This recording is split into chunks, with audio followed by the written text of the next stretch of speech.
Okay, one of these meridians is considered to be 0 degree. Now here also we have to take the 0 degree. As for the parallel lines, we have taken 0 degree as an equator.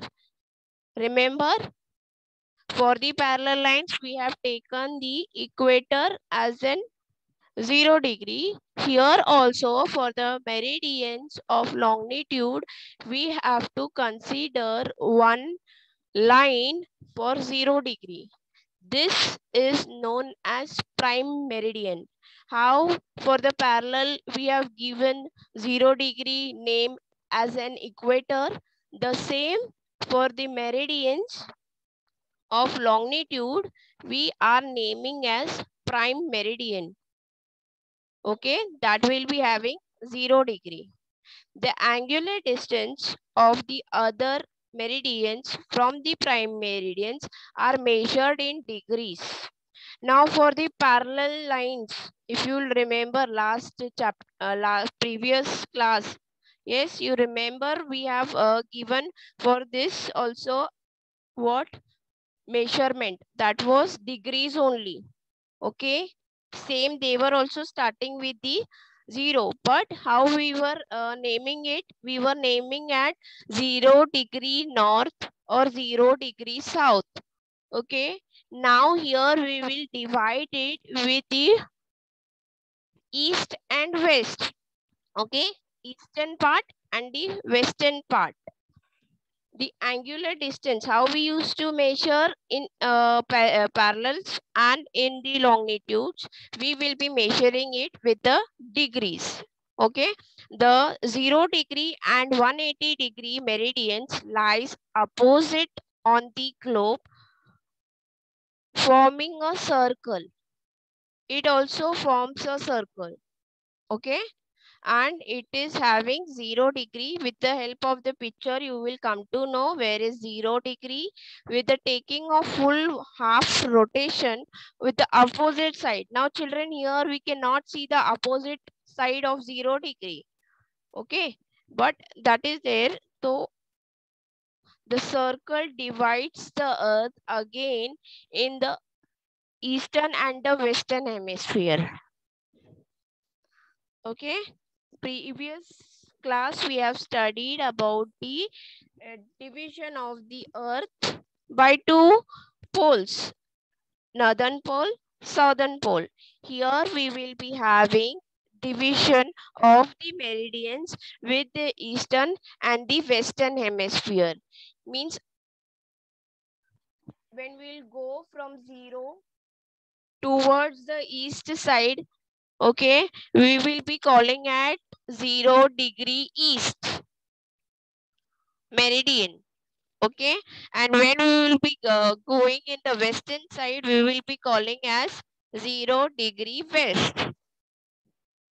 west side. Okay, all meridians are equal in size. Equal in size means they are in same size. Children, if I'll give you one example of a ball, okay, so ball is also taking one rotation. Okay, here earth, when we'll rotate the earth, okay, it will also make a circle. Okay, but here with the picture we cannot see the opposite direction, but it is making a circle. Meridians in the eastern hemisphere are labeled as 10 degree east, 25 degree east. This is the example. Okay, when we'll start our journey toward the eastern side, we will be calling as at 10 degree east or 25 degree east or 135 degree east, because we have started our journey from the east side and etc. Okay, while when we will be moving toward the western hemisphere, they are labeled as, examples are there, that is 10 degree west, 25 degree west, 135 degree west, etc. Okay, 30° east is the semicircle that joins all the places at an angular distance of 30° from the prime meridian. Now 30°, okay, 30° east is the semicircle, half circle you can see in this picture, joins all the parts of the angular distance of 30°, okay. From the east portion also it will take, okay, and at the pole, at the north pole or the south pole, it will meet from both the directions, okay. From the prime meridian, 30°, both the sides you can see, they used to join in the both the poles, okay.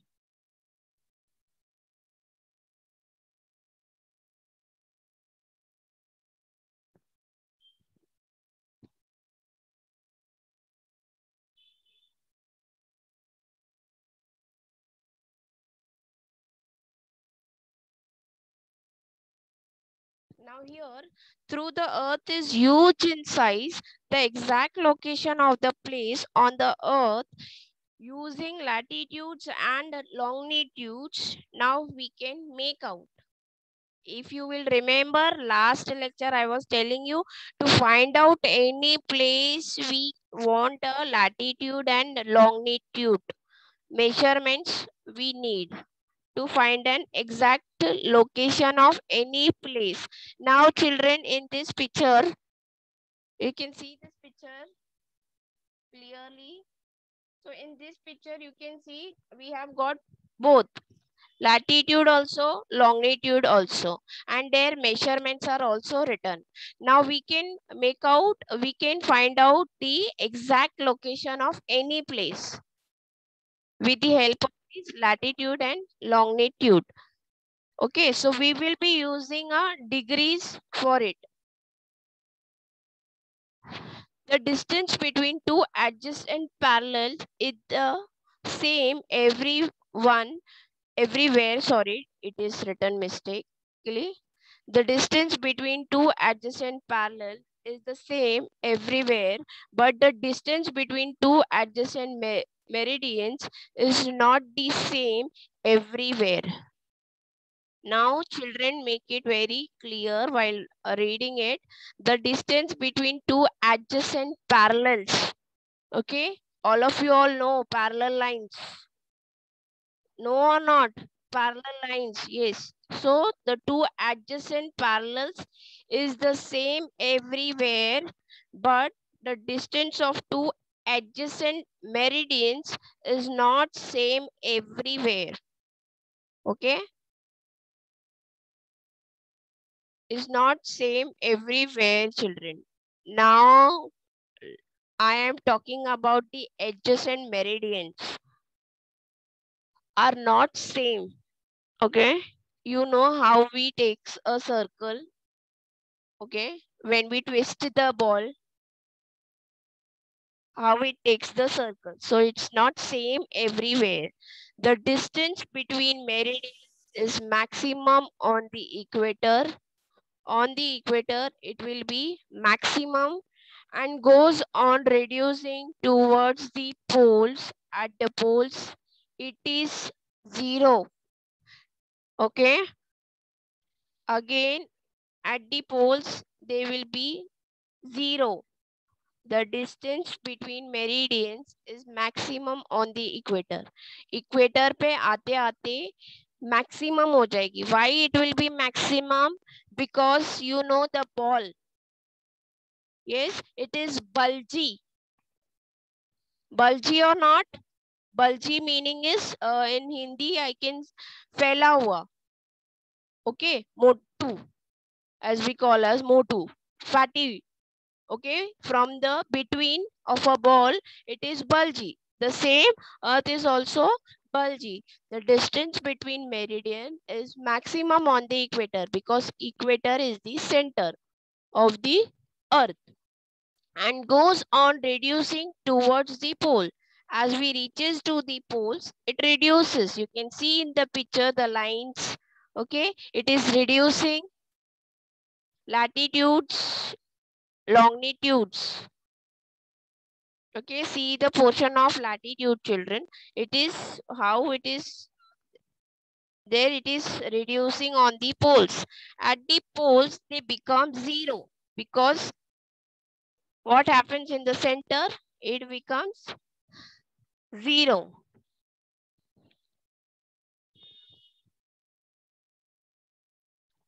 Till here, I guess all of you all are cleared. Then we'll go with